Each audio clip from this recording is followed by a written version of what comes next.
नमस्ते प्रिय विद्यार्थियों, हिंदी अकेडमी बीकानेर में आपका स्वागत है। हम पढ़ने वाले हैं कक्षा 10 की क्षितिज पुस्तक। कक्षा 9 की क्षितिज और कृतिका हम पूरी कर चुके हैं। अगर आप हिंदी से तैयारी कर रहे हैं first grade, second grade, UGC net, other किसी टीचर एग्ज़ाम की जहां पर हिंदी साहित्य वाला भाग पूछा जाता है, तो ये वीडियो आपके लिए महत्वपूर्ण होगा। हम एक बार देख लेते हैं कि कक्षा 10 की क्षितिज में कौन कौन से चैप्टर दे रखे हैं।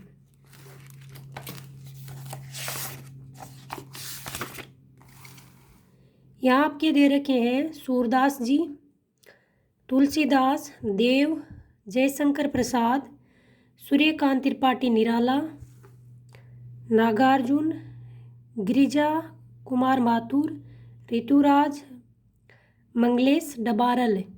ये आपके गद्य खंड में पद्य खंड में दे रखा है और आपके गद्य खंड में दे रखे हैं।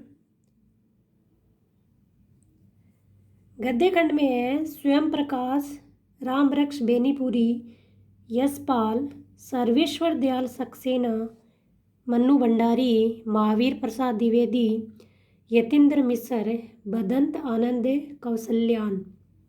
प्रिय विद्यार्थियों, आज हम पढ़ने वाले हैं सूरदास जी के बारे में। सूरदास का जन्म 1478 में माना जाता है। एक मान्यता के अनुसार उनका जन्म मथुरा के निकट रुनकता या रेणुका में हुआ। दूसरी मान्यता के अनुसार उनका जन्म दिल्ली के पास सिही नामक गांव में माना जाता है। तो एक मान्यता तो ये कहती है कि उनका जन्म मथुरा के निकट रुनकता या रेणुका में हुआ। दूसरी मान्यता कहती है कि दिल्ली के पास सिही में हुआ। महाप्रभु वल्लभाचार्य के शिष्य सूरदास अष्टछाप के कवियों में सर्वाधिक प्रसिद्ध रहे। वेरी मोस्ट पर्सन के किसके शिष्य थे? तो महाप्रभु वल्लभाचार्य के शिष्य थे और अष्टछाप के कवियों में प्रमुख स्थान रखते हैं। हर बार यहाँ से प्रश्न आता है। आपको अष्टछाप में जो कवि थे उनके सबके नाम याद होने चाहिए।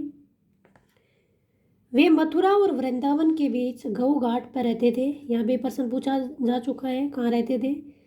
और श्रीनाथ जी के मंदिर में भजन कीर्तन करते थे। सन 1583 में पारसोली में उनका निधन हुआ। उनके 3 ग्रंथ हैं, सूरसागर, साहित्य लहरी, सूर सारावली। वेरी मोस्ट, हर एग्जाम में ये प्रश्न यहाँ से पूछे गए हैं और पूछे जाते रहेंगे। सूरसागर ही सर्वाधिक लोकप्रिय हुआ। खेती और पशुपालन वाले भारतीय समाज का दैनिक अंतरंग चित्र और मनुष्य की स्वाभाविक वृत्तियों का चित्रण सूर की कविता में मिलता है। किसके बारे में मिलता है ये भी आप ध्यान रखना कि खेती और पशुपालन वाले भारतीय समाज का दैनिक अंतरंग चित्र और मनुष्य की स्वाभाविक वृत्तियों का चित्रण सूर की कविता मिलता है।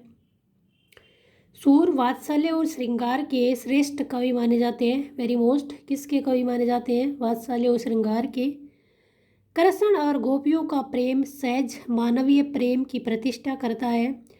सूर ने मानव प्रेम की गौरव गाथा के माध्यम से सामान्य मनुष्यों की हीनता बोध से मुक्त किया, उनमें जीने की ललक पैदा की।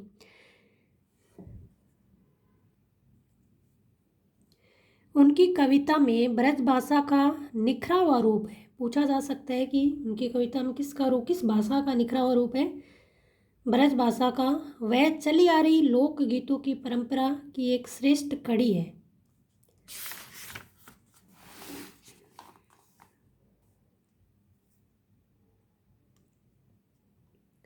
प्रिय विद्यार्थियों, यहाँ पर कुछ सूर सागर के जो भ्रमर गीत है उसके बारे में जानकारी दे रखी है, तो उसको भी हम देख लेते हैं। यहाँ सूर सागर के भ्रमर गीत के 4 पद लिए गए हैं। जो सूरदास जी के यहाँ पर है 4 पद लिए गए वो कहाँ से? सूर सागर के भ्रमर गीत से लिए गए हैं। कृष्ण ने मथुरा जाने के बाद स्वयं न लौटकर उद्धव के जरिए गोपियों के पास संदेश भेजा था। उद्धव ने निर्गुण ब्रह्म एवं योग का उपदेश देकर गोपियों की विरह वेदना को शांत करने का प्रयास किया। यहाँ से first grade, second grade, UGC net में प्रश्न पूछे जा चुके हैं। गोपियाँ ज्ञान मार्ग की बजाय प्रेम मार्ग को पसंद करती थी। ये लाइन यूजीसी नेट में पूछी जा चुकी है। इस कारण उन्हें उद्धव का शुष्क संदेश पसंद नहीं आया। तभी वहाँ एक बोरा आ पहुँचा। यहीं से भ्रमर गीत का प्रारंभ होता है। गोपियों ने भ्रमर के बहाने उद्धव पर व्यंग्य बाण छोड़े। किसके माध्यम से छोड़े? भ्रमर के माध्यम से। पहले पद में गोपियाँ की ये शिकायत वाजिब लगती है कि उद्धव कभी स्नेह के धागे से बंधे होते तो विरह की वेदना को अनुभूत अवश्य कर पाते।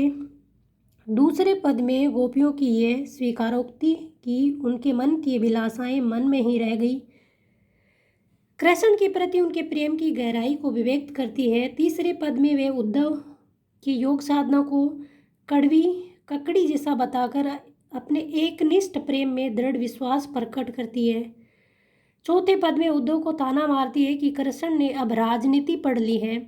अंत में गोपियों द्वारा उद्धव को राजधर्म याद दिलाया जाता है, सूरदास की लोकधर्मिता को दर्शाता है। प्रिय विद्यार्थियों, अगर वीडियो अच्छा लगा तो अपने मित्रों के साथ शेयर कर दीजिएगा। अगर चैनल पर नए हैं तो चैनल को सब्सक्राइब कर लीजिए ताकि आने वाला वीडियो का नोटिफिकेशन आप तक पहुंच सके। प्रिय विद्यार्थियों, अगर आप भी चाहते हैं अपने हिंदी साहित्य वाले भाग को मजबूत करना तो हिंदी अकेडमी में आपका स्वागत है। जय हिंद, जय भारत।